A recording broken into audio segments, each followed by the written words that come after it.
Entonces, en esta hoja de chequeos básicos para muros de contención, vamos a revisar, vamos a empezar a hacer un muro de contención, perdonen ustedes, vamos a empezar a hacer un muro de contención simple, al cual, a ver, ojo que acá traté de colocar según el color y la presión del tipo de suelo y si en algún caso igual hubiera también presión hídrica, también hay que contemplarlo y se comporta de esta manera. Varía dependiendo de la altura. Va a haber una sobrecarga, que es la que vamos a revisar después con Bridge. ¿Sí? O bien, si traté aquí de colocarles un murito de contención. Si yo tengo esta celda que va en color verde como la carretera, pues ahí debería estar distribuido el tráfico vehicular. Ahorita voy a quitar esa parte, la sobrecarga como tal, le dejé un valor cero y no la vamos a especificar todavía. ¿Sí? Bueno, en este caso, este muro, digamos que uno de los casos más críticos podría ser que si yo utilice una parte del suelo actual, existente, pero sobre él, como le hablábamos la clase pasada, yo ubique algún tipo de relleno estructural. Dijimos que el material que normalmente utilizaríamos sería ¿cuál? Un selecto, un material limo-arenoso, ¿verdad? Comparto propiedades de cohesión junto con eh, una granulometría uniforme. ¿Sí? Entonces, en este caso, tenemos los siguientes valores para el suelo que voy a tener en la parte superior. Por ejemplo, yo recuerdo que este lo habíamos dejado con un ángulo de 40 la última vez. Y tengo el ángulo de este suelo de relleno con 40 grados. Normalmente estas densidades se elevan. Como son suelos que yo voy a compactar, casi siempre reduzco mucho los vacíos. A menos vacíos aumenta mi peso, mi densidad, ¿verdad? Eh, lo más recomendable, esto es por temas constructivos, no por otra cosa, es de que nunca supere, por tanto, digamos un 1900 a un 1.5 a 1500, el suelo de relleno. Porque si ocupan el mismo volumen o un volumen parecido, quiere decir de que este suelo tiene muchos vacíos, ¿verdad? Haciendo por ahí una relación. Entonces, pues deberían de andar muy cercanos los valores y si no, antes yo de hacer un relleno, debo de compactar mi suelo, aunque sea suelo natural. A lo mejor nunca se ha deformado porque era un río y solo se acercaban los animalitos a tomar agua. Pero ahora pues sí va a pasar tráfico vehicular pesado encima de él, ¿verdad? Entonces lo recomendable es compactarlo, tratarlo y compactarlo. Muy bien, entonces empezamos con una profundidad, hablemos de que...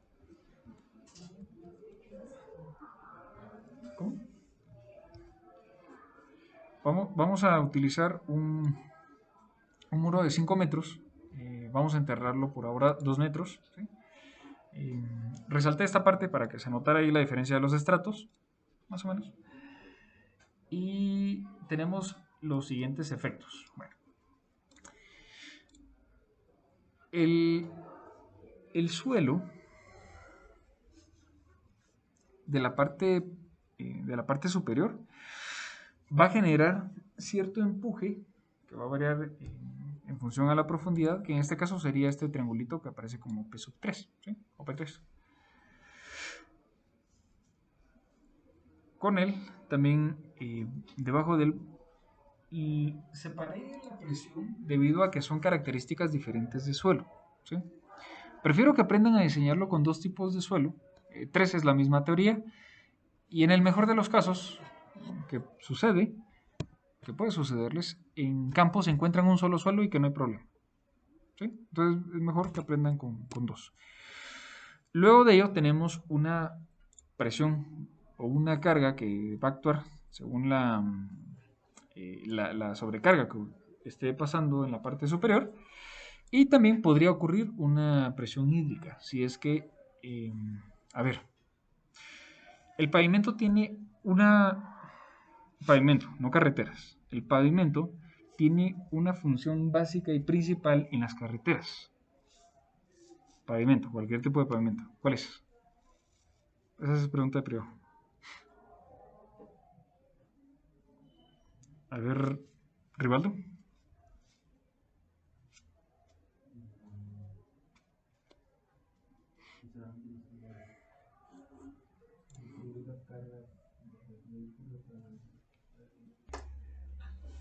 La función principal de un pavimento es impermeabilizar la estructura del pavimento. ¿Sí?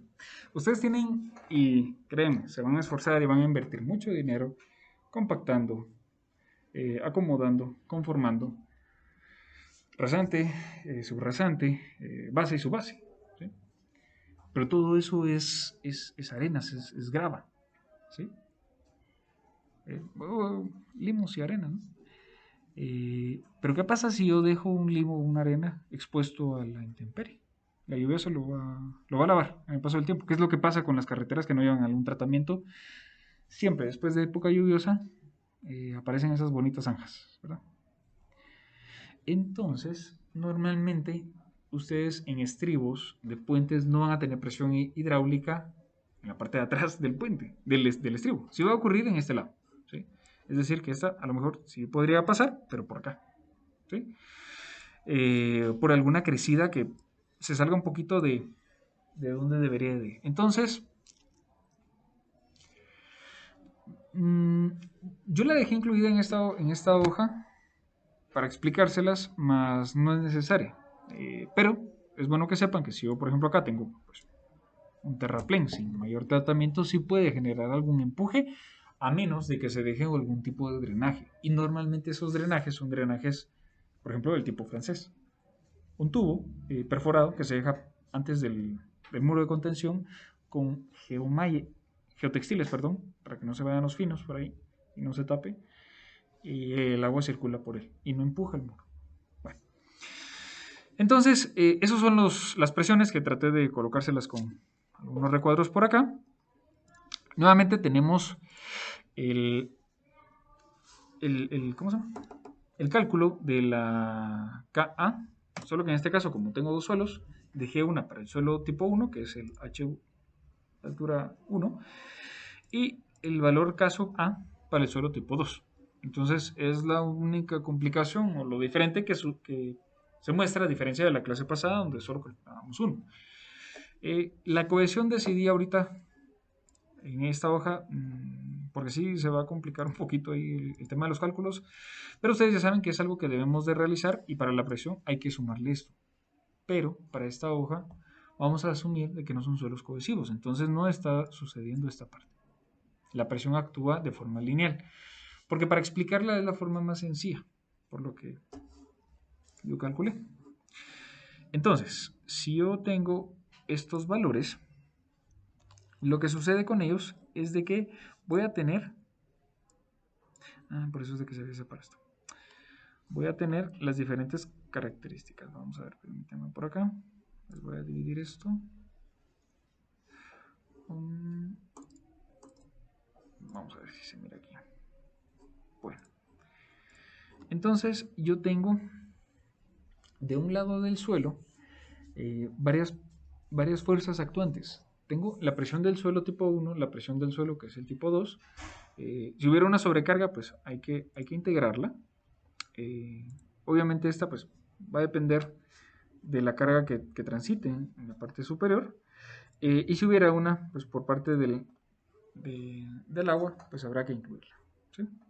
De igual forma, pues se va a ir explicando. Muy bien, entonces,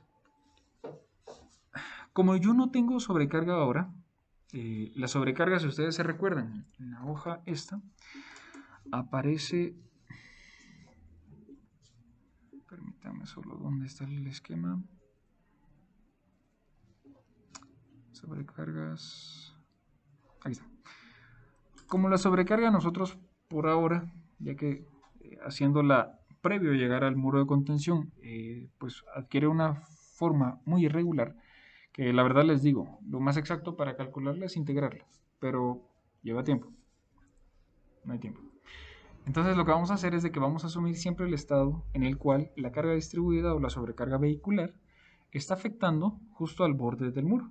De tal manera que se va a comportar como que si ustedes literalmente la tomaran en AutoCAD y le hacen un rotar un protein de 90 grados y simplemente la giran para abajo. ¿Sí? Y esto se aplica en los dos tipos de suelo, en el suelo tipo 1 y el 2. Entonces, cabalmente esta carga va a generar, pues yo lo coloqué presión 1 para el suelo 1 o presión 2, pero ojo que es exactamente la misma.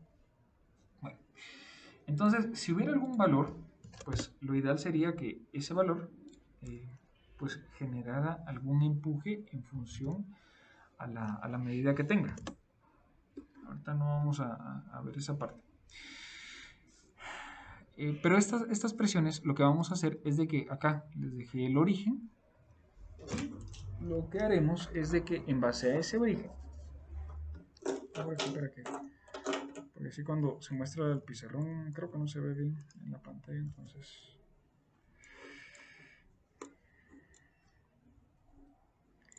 vamos a decir un color parecido a este. Bueno, la presión 1, en base a este origen, lo que va a hacer es de que si yo ese rectángulo le saco el área, igual que lo que dice acá, en la pizarra, me va a devolver una fuerza concentrada. Ojo que esta fuerza concentrada tiene un brazo de palanca respecto al origen. ¿Sí? Vamos con la carga 2. Y de igual forma, pues también va a tener un brazo solo que más pequeño respecto al origen. Y etcétera, etcétera, también con la presión del suelo. Vamos con una flecha color, porque esta aplica más para la presión 4.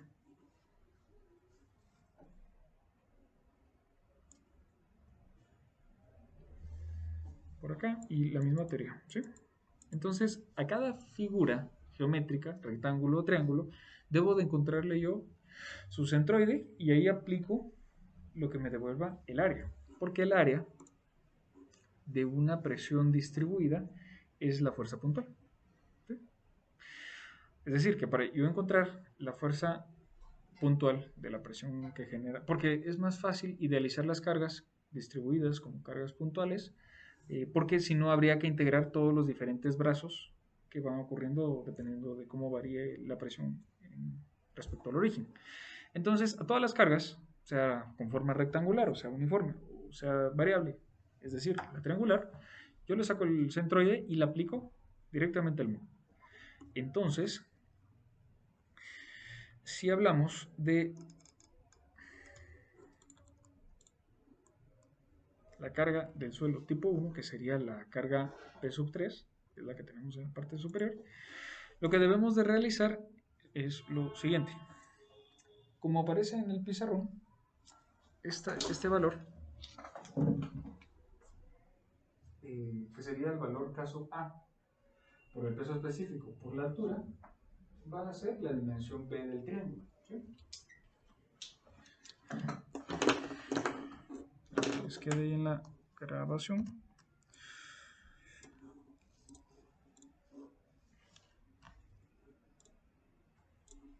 Yo tengo una dimensión B, una dimensión A, pero específicamente hablando de presiones sobre suelo, esta presión en la parte superior, en la parte inferior, perdón, es K sub A por el peso específico del suelo por la altura. ¿Sí? ¿Y por qué es variable? Porque la altura la miden ustedes de la parte superior. Es decir, H aquí empieza valiendo 0, ¿sí? Y en el fondo, esta parte, pues vale la altura completa de por lo menos de ese estrato medido. Entonces, como es una cota que va variando respecto a la profundidad del muro, es por ello que pues, se deja multiplicada por H. Y ustedes podrían integrar, es decir, que si yo quiero encontrar la carga específica que sucede por la presión del suelo a media altura, digamos acá, ojo que no, esta no es la completa, sino es esta, que está contenida en esa carga distribuida, pues aquí debería de ser siempre K por A, por el peso específico, por H, ¿no? H minúscula, digamos, que sería aquí esta H minúscula. Espero se logre ver por ahí, ¿sí? y pues es por eso que va variando respecto a la profundidad. Entonces, nosotros nos vamos a ir con el valor crítico, porque así nosotros podemos encontrar el área de ese triángulo. Entonces, tendríamos el peso específico por la altura que comprende esa primera presión por su valor Ka. ¿Sí?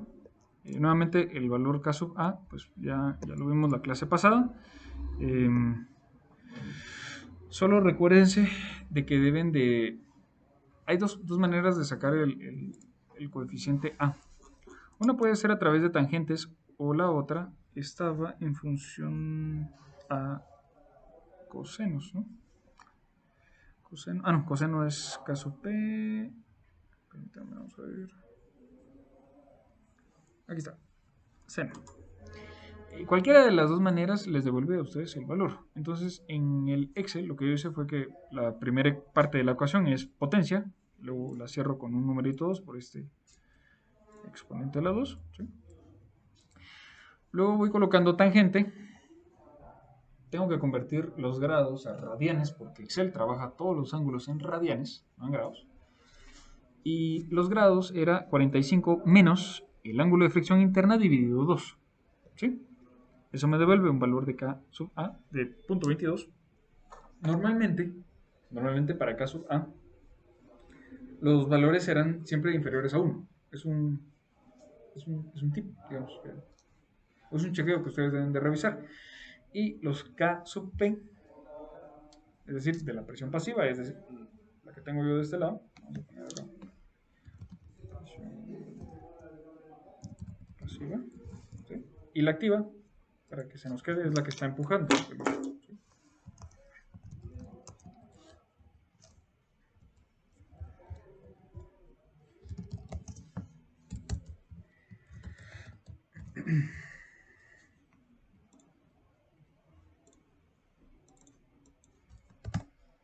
Bueno, y la presión activa 1, pues obviamente va a tener un factor K sub A inferior porque el ángulo es más grande. Bueno, ahora bien, si vamos a calcular K sub P, pues la teoría nos indica que la presión pasiva tiene... ojo que esta ecuación es cuando tienen ustedes el...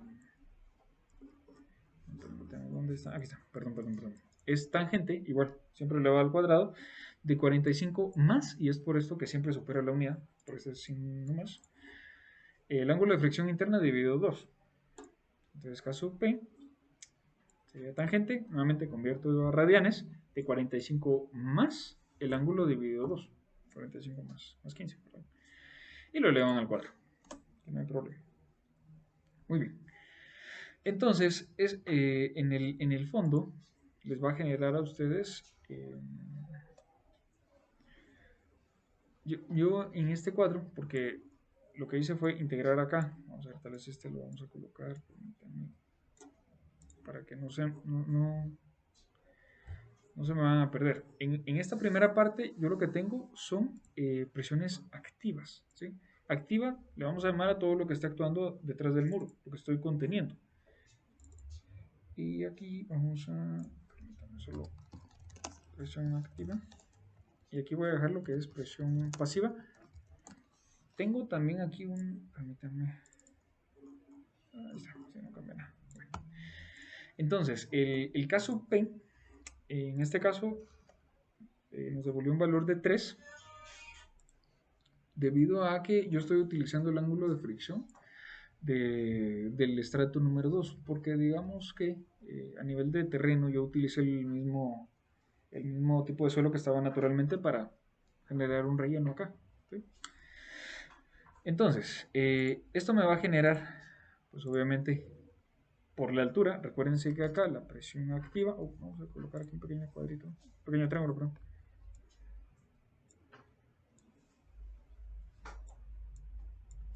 La presión pasiva actuaría de esta manera, más o menos.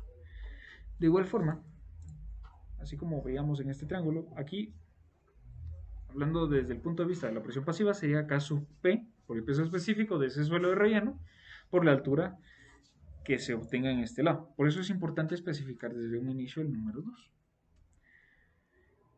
Entonces tenemos, permítanme, vamos a hacer algo. Muy bien. Entonces, el documento, como ustedes podrán ir revisando, tiene la siguiente propuesta para poder controlar todo a nivel de fuerzas puntuales. Recuérdense que vamos a hacer un chequeo por deslizamiento y revisábamos en la teoría que lo que hacemos es revisar que la sumatoria de fuerzas esté en un rango seguro, no tan así que dé igual a cero, porque hay que tener siempre factores de seguridad. Y segundo, vamos a revisar a partir de momentos, que no haya un volteo. Luego de ello hay un nuevo chequeo que es el de estabilidad, que pues ustedes ya lo saben, y es de la parte, de la última parte de la hoja de cálculo. Lo que se busca es de que estemos más o menos en un rango donde, como yo estoy recibiendo las cargas, no tenga mucha excentricidad, para que ante sismo no voltee el muro. Pero ya vamos a llegar a esa parte. Entonces, así rapidito. Yo tengo, primero, de presiones debidas a la sobrecarga, y con estas tengo también carga del suelo tipo 1 y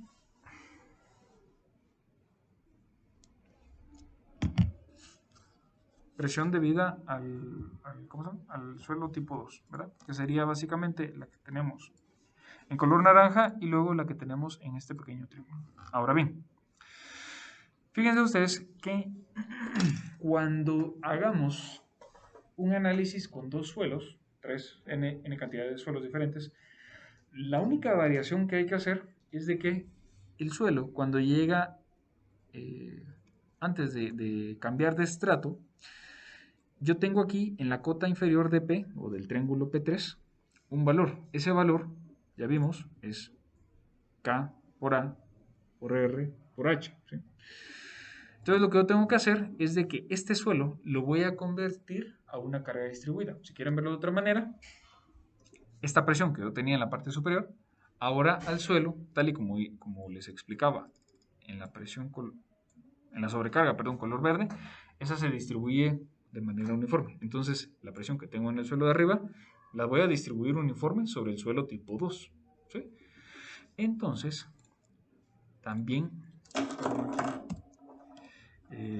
es presión debida a la carga 3, ¿sí? A la P sub 3. Ahí se me fue una palabrita.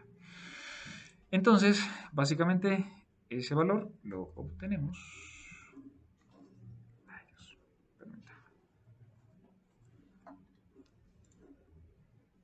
Ahí está. ¿Cómo podemos obtenerlo? Con las características de altura y de peso específico del suelo 1, pero con el Ka del suelo 2.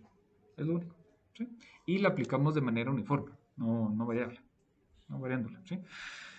¿Por qué? El peso específico por la altura lo que me va a devolver es si ustedes se recuerdan de los metros columnas de agua de sanitaria, pues básicamente es el peso específico por la altura que estoy trabajando y eso me generaba cierto empuje. Bueno, el empuje aquí simplemente lo paso multiplicando por un factor Ka, ¿sí? Del suelo tipo 2, porque es como lo va a recibir el suelo tipo 2. Y bueno, ya con ello, ya solo me queda chequear la carga 5. Perdonen, yo creo que esta ecuación, sí, aquí estaba, aquí se las estaba marcando. Sería básicamente K sub A del suelo tipo 2 por la altura del peso específico del suelo 1. Como que el suelo 2 está aguantando el suelo de arriba. Luego la presión 5, el cuadro este que tenemos acá. De igual forma, Ka sub 2 del suelo tipo 2 sería la altura de ese suelo por el peso específico de ese suelo. Y eso genera pues cierto empuje. Ojo que estas presiones, la palabra correcta son presiones, estas presiones son distribuidas kilogramos sobre metro. Y ya cuando ustedes obtienen el área de ese triángulo o de ese rectángulo o de esa presión, lo que obtienen es el empuje, la fuerza. Y eso será en kilogramos. Si hubiera agua, pues también habría que aplicarla y esta no tiene Ka, pero sí lo multiplican ustedes por la altura en la que está contenida el agua por el peso específico del agua. Porque el agua, por ser un líquido, genera presión, genera un empuje en cualquiera de sus ejes de la misma manera. En el suelo se asume que empuja completamente como que si estuviera actuando hacia abajo. Si nosotros queremos saber cuánta presión ejerce el agua sobre un área determinada, pues usamos igual su peso específico por la altura. Y ahí obtienen ustedes la presión superficial, ¿verdad? Luego de sacar estas presiones, hay que obtener los empujes, que básicamente, o en ecuaciones, es obtener el área de ese rectángulo o de ese triángulo. La presión número 3, que es, recordándoles un poquito, K sub A1, el suelo 1, por altura, por peso específico, lo que yo tengo que hacer es multiplicarla, o sacarle el área de ese triángulo, que sería 1/2 de A por B. Y nuevamente, el valor B que yo les mostré en la pizarra, pues es el que yo tengo en la columna de presión, ¿sí? O si quieren verlo con la ecuación que siento yo que era la que nos iba a hacer un poquito de confusión por ahí, la presión, pero igual ya vimos esta teoría que igual se cumple. Sería acá, 1/2 de Ka por peso específico por altura al cuadrado. Es exactamente lo mismo, ¿sí? Aquí incluyo la altura nuevamente. Presión, presión 4, que es la debida a la presión número 3. Como es un rectángulo, multiplico el ancho del rectángulo, que es 1266, por su altura. La altura es 3 metros. ¿Sí? Presión 5. Tengo una presión triangular, entonces A por B medios. Si hubiera agua, pues nuevamente también integro el área de ese triangulito y es básicamente altura de 3 por la presión que es de 3000 por medio. Al final de cuentas, para mis chequeos, yo tengo que sumar todas mis presiones, todos mis empujes. ¿Sí? Y aquí viene la parte que puede llevar un poco de tiempo y esta... pueden programarla, claro. Pero si solo utilizan un estrato, obviamente les va a cambiar esto. Entonces, ojo ahí. Bueno, si hubiera una presión de una sobrecarga, obviamente la cota va a estar a la mitad del estrato número 1 y a eso, como en mi origen lo definí en esta esquinita, le sumo 3. Entonces es por ello que suma la celda B13, que es la altura, más la mitad del estrato número 2. La presión 2 sería la mitad de esta altura, claramente. Y por eso es de que solo se divide en 2. El centroide de todos los triángulos, recuerden ustedes que lo vamos a encontrar al primer tercio de altura. Entonces, nuevamente mi origen está acá, sumo los 3 metros y luego a 2 le saco, o lo multiplico por 1/3 o 2 lo divido en 3, como se les haga un poquito más fácil. Y el brazo de este queda a una cota o una elevación respecto a este origen de 3.67 metros. Presión 4, la mitad de esta altura. La presión 5 está bien sencilla. De una altura de 3, el primer tercio se encuentra a 1 metro. Y de igual forma para el agua. Nuevamente, vuelvo a sumar todos los momentos. Porque como son activos, todos están empujando en sentido negativo, digamos, si utilizamos la mano derecha. ¿Verdad? Bueno, ahora. ¿Y qué es lo que estamos tratando de hacer con este muro? Que todo esto, el muro, lo aguante en base a su peso y a este triangulito.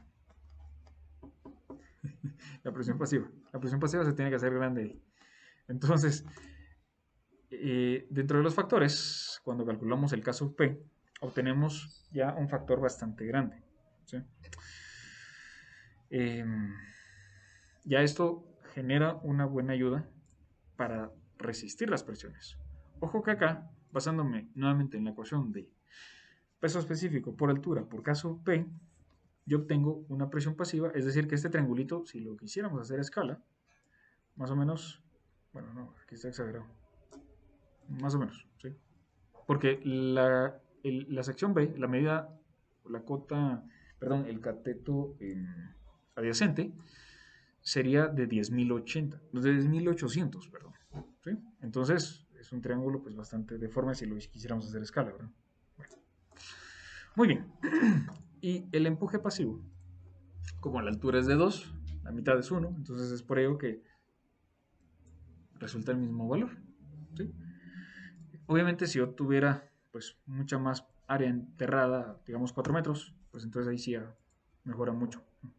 Y ya les digo, ni siquiera habría necesidad de hacer el resto de chequeos. Pero solo estaría conteniendo 1 metro, entonces no tiene chiste. 2 metros. Muy bien. Y el brazo de este triángulo, el centroide geométrico, está a 2 tercios, 2 dividido 3, o 1 tercio de 2 metros de altura, punto 67. Bueno, muy bien. Entonces, el empuje, perdonen, aquí me hizo falta explicarles esta última celda. Sacamos el brazo y obviamente hay que ir multiplicando cada empuje, cada fuerza concentrada con cada brazo para obtener un momento. Yo obtengo la sumatoria de esos momentos. Bueno, aquí no creo que está de más, pero por decirlo de otra forma, toda la celda D la multiplican con la E. Sencillo. Y el objeto de tener la sumatoria de empuje y la sumatoria de momento es encontrar un brazo promedio de todas las cargas que tengo aplicadas. ¿Cómo encuentro ese brazo? Momento lo divido sobre el empuje. Kilogramos por metro, lo divido sobre kilogramos, fuerza, ya no lo kilogramos, me queda entonces solo metro.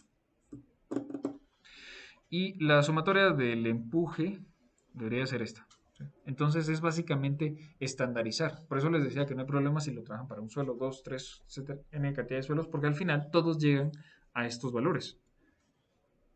Que básicamente es estandarizar todo, ¿verdad? Muy bien, ahora sí que ya tenemos las características de qué está ocurriendo con las presiones que se le inducen al muro y las que tratan de contrarrestarlo. El empuje, se los grafiqué aquí, cabalmente a la cota. Aquí solo hice más que jalar la celda, ¿verdad? Yo asumía que iba a estar en el estrato 2, entonces, si no, pues ya solo corren aquí la flechita, que no hay problema. Está sucediendo un empuje, pero también puede llegar a ser un caso extremo donde se incluya un sismo. Entonces, es por ello que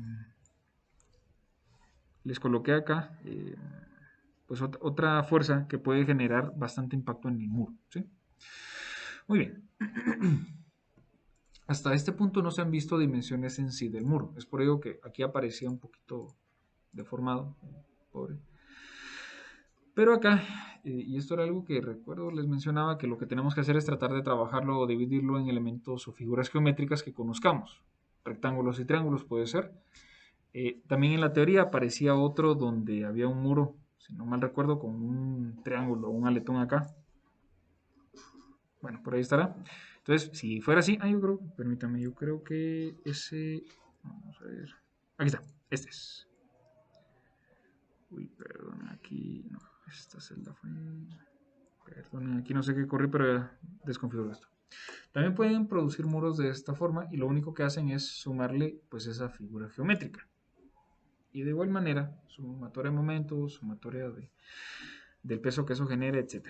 Bueno, entonces, aquí no hice más que copiar la parte superior y le aplico dos fuerzas. La resultante de todo lo que está pasando con el suelo, con los factores que vimos, pero también yo aquí ya le empiezo a colocar dimensiones a los muros. Ojo que acá yo le coloqué 2400 asumiendo que es concreto masivo y fundido. La dimensión en la parte superior, bueno, aquí les coloqué una pequeña nota que puede ser desde 30 centímetros hasta la altura dividido 6. ¿Sí? La parte superior, de punto 5 a punto 7. Esto de igual forma pues está en sus hojas. Y aquí, por lo menos los muros en gravedad La altura máxima que se recomienda por temas de costo, altura máxima recomendada 3 metros, pero también en la teoría aparece 5, pero si no estoy mal ya incluyen un diente. Es cuestión de hacer números ya al momento de ejecutar, la verdad. No hay una altura definida como tal. Obviamente no vayan a hacer un muro de este tipo de 20 metros pues, de alto. Es demasiado. Y es inestable. Y no tiene refuerzo como el puente que vimos a un inicio. Entonces los esfuerzos de flexión no son su fuerte, ¿verdad? Muy bien, ahora sí. Tenemos una figura geométrica número 5, la número 4, y aquí empiezan a aparecer la 1, 2 y 3. Se las coloqué aquí en unos pequeños...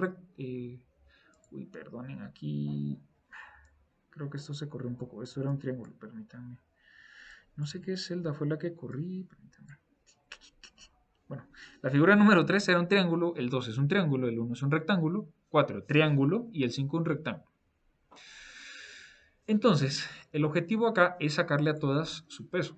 Con lo que yo debería de hacer es multiplicar las dimensiones. Por ejemplo, si tomo la figura geométrica número 5, en la parte superior mide B, la corona.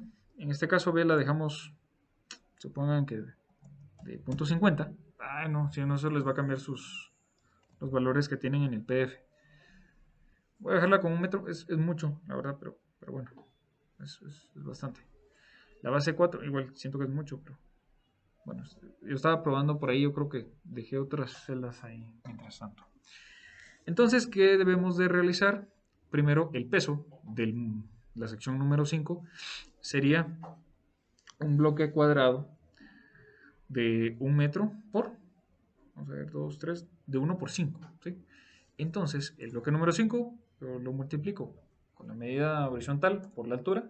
Eso me devuelve un área y, perdón, yo tengo que multiplicar el peso específico por esa área.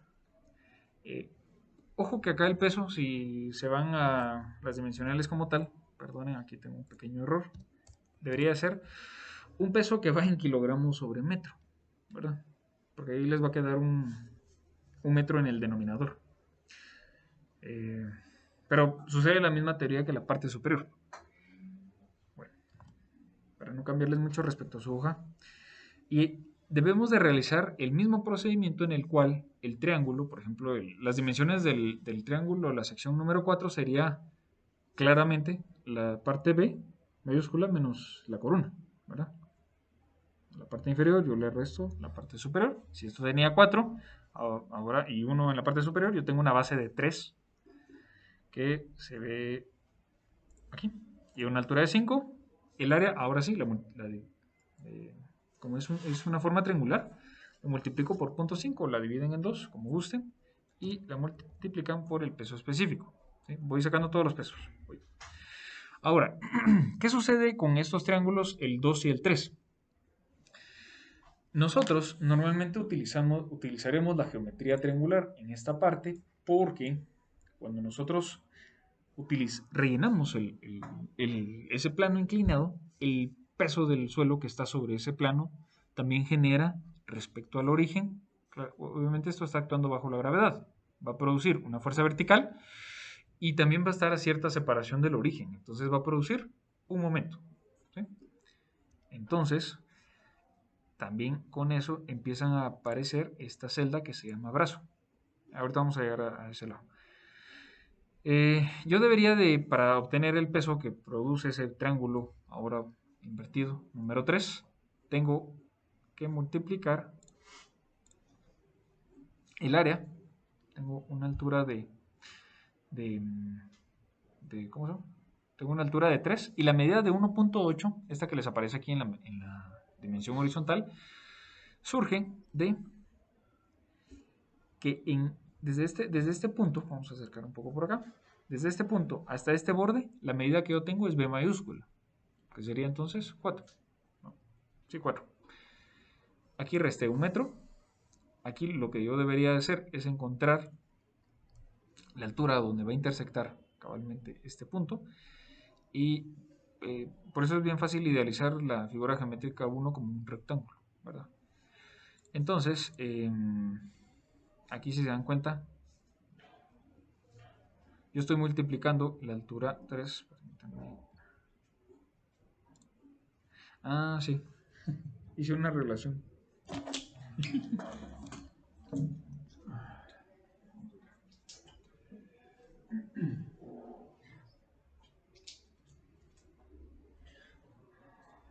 Obviamente las presiones, si se dan cuenta acá, empiezan...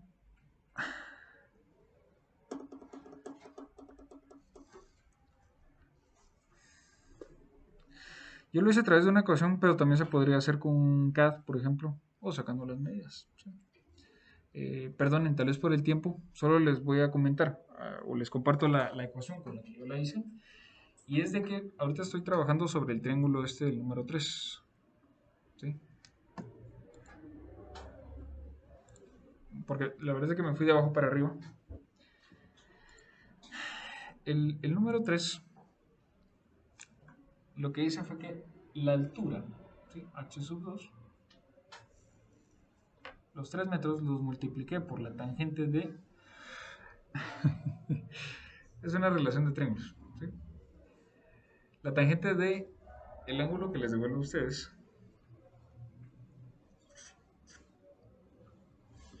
90 menos... Es que... sí, mejor empezar con ustedes.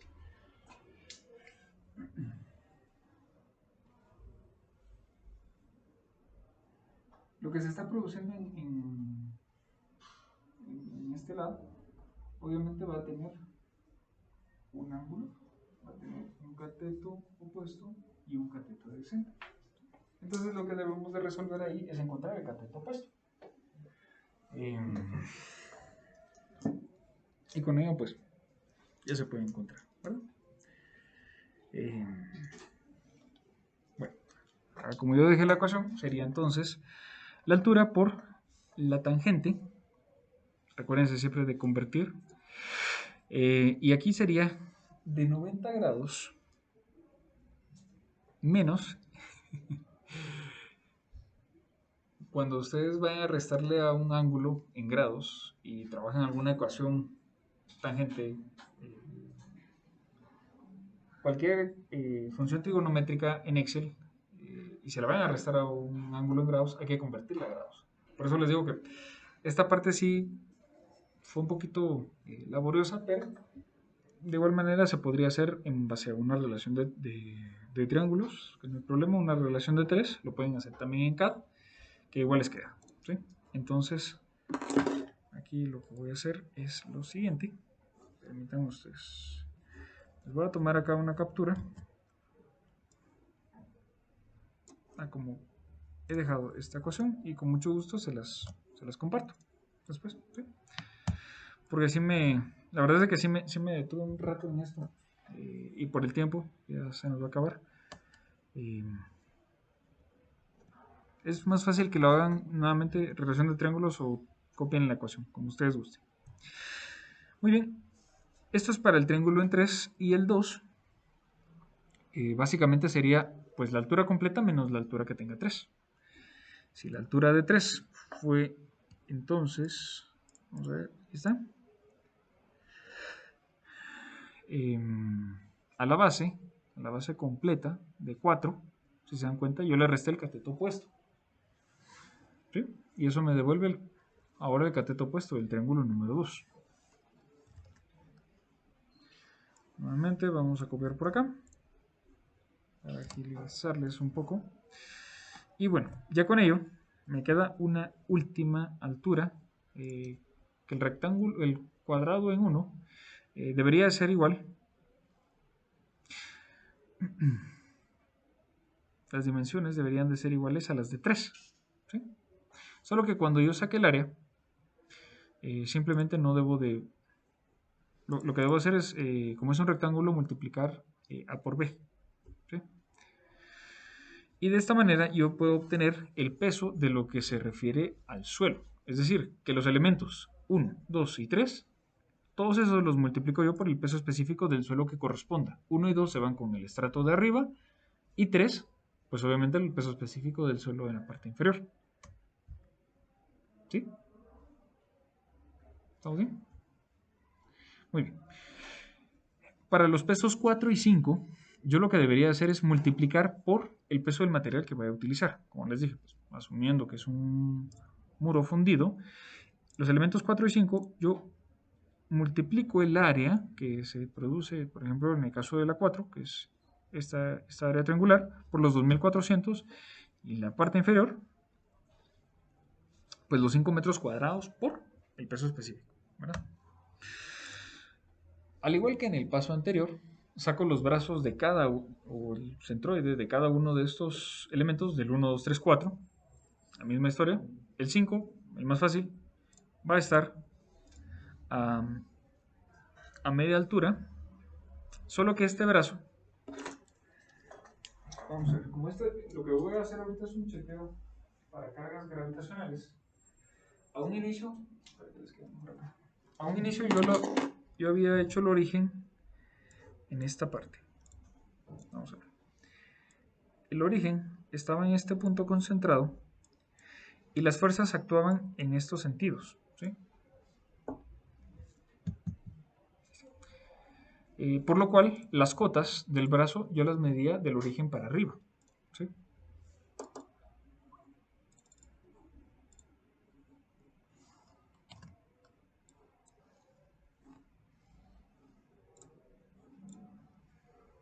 Ahora, como yo lo estoy multiplicando por los pesos específicos, se darán cuenta que son cargas que están actuando gravitacionalmente. Entonces, los brazos, siempre respecto al origen, yo voy a calcularlos, pero ahora en medida horizontal, ¿sí? Porque son los primeros cálculos que voy a generar para chequear el volteo. Entonces, el centroide o donde está la carga respecto al origen, que siempre sigue estando acá, de 5, va a estar a medio ancho, ¿sí? Media corona. Como ya lo habíamos definido como 1, ahora sería entonces medio metro. En el caso de 4, pues yo debería tener B mayúscula menos B, que me devuelve 3. Le saco un tercio a eso, sería pues 1 metro, obviamente, y le sumo el ancho del elemento número 5, teniendo entonces un 2. ¿Sí? Para el caso del triángulo número 3, el centroide se va a encontrar, ojo que es un triángulo invertido al 4, entonces sería a 2 tercios a partir de acá, ¿verdad? O bien, lo que pueden hacer es sacar un tercio de este valor número 3 y restárselo completo a B. Un poquito más rápido. Obviamente, yo lo hice al revés, pero cualquiera de las dos maneras funciona. Entonces, sacamos un tercio de esta cateto opuesto y se lo restan a B. O hacen la ecuación que les aparece en pantalla, que es un proceso un poquito más largo, pero ganas de complicar. Lo voy a dejar por acá. Muy bien. La figura geométrica número 2, de igual manera, 2 tercios de esta medida más la corona en B. La corona en B es pues, de 1 metro y por eso termina siendo de 1,80. Y la figura geométrica número 1, tal vez de las más sencillas, con la medida horizontal que habíamos acá obtenido, se la puedo restar de igual forma a B, o se la complican un poquito y a B le suman el cateto opuesto de 2 y le suman la mitad de 1, que fue lo que hice. Pero cualquiera de las dos les devuelve el mismo valor. Como estamos revisando qué momento va a generar a partir del peso, entonces aquí empieza uno a notar que sí fue buena idea haber tenido un peso específico alto a un inicio, porque obviamente me va a generar momentos un poco más elevados, ya que voy a tener un suelo pues, mucho más pesado, con menos vacíos. Entonces, cada peso calculado lo multiplico con cada brazo, ¿sí? La misma historia que hace ratito, vamos a obtener la suma. Perdón, esto es de sismo. Voy a sacar la sumatoria de pesos, la sumatoria de momentos, y este chequeo me lo voy a llevar aquí al volteo. Perdón, aquí. Le vamos a denominar momento resistente a todos aquellos momentos que se opongan a que el muro trate de volcar. ¿Sí? Ese es el momento que me va a dar dos propiedades. Una, si mi origen estaba acá y todo esto tiene un peso específico, todas mis fuerzas son para producir un momento positivo según la mano derecha, ¿sí? Es decir, todas las cargas acá están actuando en este sentido, ¿sí? Momento positivo. Entonces, por ello, mi momento resistente. Y la presión pasiva también está aportando algo, está tratando de ayudar. Entonces, también ella va a generar un pequeño momentito a un tercio de esa altura. Entonces, debo de sumar los dos efectos que van a producir esa parte.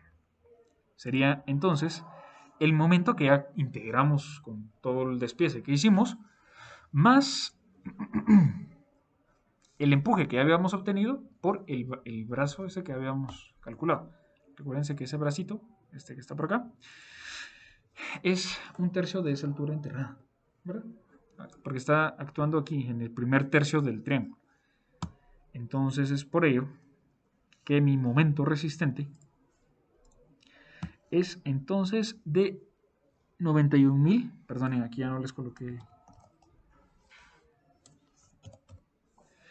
91.000 kilogramos por metro. ¿Qué fuerzas son el momento activo o las fuerzas que están tratando de volcar el muro? Las primeras que calculamos. Todas estas presiones que ya, recuérdense, las tradujimos a un empuje con un brazo, entonces ya es más fácil multiplicar eso y obtener un momento resultante. También puede ocurrir un sismo, que les soy sincero, aquí solo como valor teórico, ahorita, porque si no, sí, de verdad, esto se va a extender demasiado tiempo, le coloqué un 10% del peso. No es la forma adecuada de hacerlo, ojo que esto hay que revisarlo, hay que hacerle su análisis estático, el dinámico, y se vuelve pues bastante largo el tema por ahí. Pero un buen parámetro por ahora, para nosotros por fines prácticos, puede resultar en 10% del peso. Entonces, yo tengo una fuerza... Ah, bueno, y la voy a aplicar también al centroide que está actuando el empuje completo. Porque por geometría se espera que actúe en ese punto. Entonces, tengo el empuje de la presión activa, que es el empuje de los suelos, la sobrecarga, la presión de agua, y aparte le voy a sumar un 10% más, o algo que pueden hacer es esto, multiplicarlo por 1.1, les devuelve el mismo valor. Ah, no, perdón. No, omitan ese comentario, porque es por el peso, que dice la multiplicación del 10%. Y estos valores los suman y los aplican al brazo de palanca que teníamos anteriormente, y con esto vamos a generar un momento actuante. Sería entonces la sumatoria de la fuerza de sismo. Yo le coloqué aquí una base, perdón, sismo por altura medios.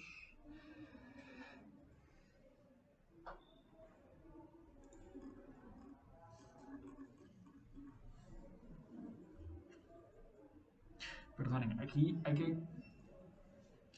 el empuje hay que sumárselo al empuje pasivo, y ambos los multiplican por el brazo que ya teníamos. Aquí hay un pequeño... Ahora se los comparto. ¿Qué estoy haciendo acá? Estoy sumando la presión activa más la fuerza de sismo y la estoy multiplicando por el brazo que habíamos determinado a 1.35, ¿sí? Eso les va a cambiar un poco el PDF. En un momento se los actualizo. Con todo gusto. Se los comparto junto con estas tomas de capturas. Y ahí va. Luego, lo que deberíamos de hacer es una relación. Ustedes dividen el momento que puede resistir el muro sobre el momento que está actuando, y con que obtengan, normalmente son criterios del diseñador, pero un factor mayor a 1.5, es decir, 50% más seguro de lo que se requiere, cumple, ¿sí? Entonces, pues aquí les dejé una pequeña condicionante, que es si es mayor a este valor, pues chequea, si no, no. Ok, bueno, ya vamos aquí rapidito para terminar. De los valores que yo debo de revisar con mis fuerzas de deslizamiento, yo tengo el peso, ¿sí? El peso, aquí está. El peso de todo el muro, si yo lo multiplico por la fuerza de fricción, esa es una fuerza de fricción que está ocurriendo entre, digamos que este suelo lo extienden ustedes en este punto, entre el muro y el suelo, el tipo de suelo sobre el estrato que estemos cimentando, lo que hay que obtener sería eh,